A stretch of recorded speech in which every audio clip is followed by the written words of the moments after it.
Hey, this is Dave with OC Astronomy, and I have another tip for installing the Nexdome shutter kit. Whenever you go to install it, it says to connect the battery, and that's this.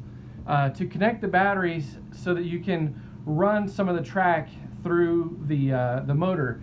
Over here you have to feed the track through the motor, and so you have to be able to use the up and down buttons, so you have to have power supplied. And of course, you know, being a good literalist, I connected it and did that, and then I did not unplug the power.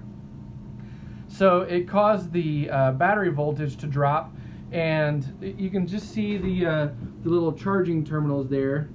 And I didn't have time to connect the charger unit, which is here, and the charger unit has these connection terminals there, and they're on magnets, or these magnets are attracted to it, and they click onto those charging terminals whenever the shutter closes. So the shutter closes down, and then click, click, they click in, and then you got your charger going.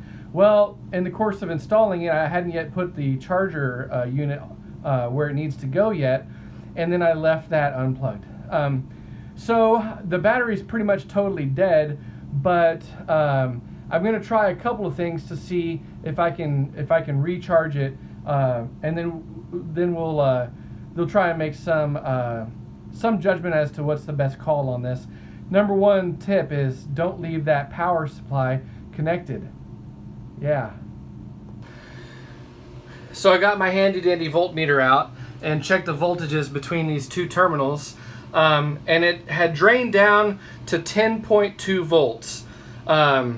And so I checked it on the voltmeter, and the one on the left, as you're looking at it, is positive, and the one on the right is negative. At least that is how I have it hooked up on mine. So, and you could probably tell that also from the back of the charger. There's red here, and that would make this one black, and whenever you do it, you could figure out which one was plus and which one was minus. So I'm going to hook up my bigger battery reconditioner. It's another unit that I got a long time ago because of a dead car battery, but it has something called battery recondition, and it I might not even need that. I may just try and see if it'll charge, because 10.2 volts is not too low. I think I should be able to get it to charge on that.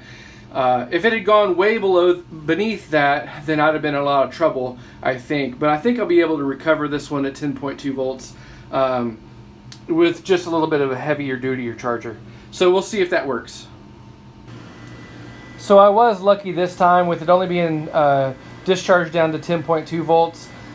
This heavier duty battery charger is doing the job, and it's currently charging at about 3 amps.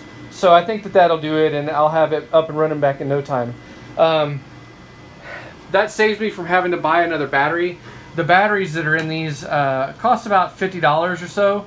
So they're available on Amazon, and if you ever have a battery that's totally gone and dead, you can buy a new one.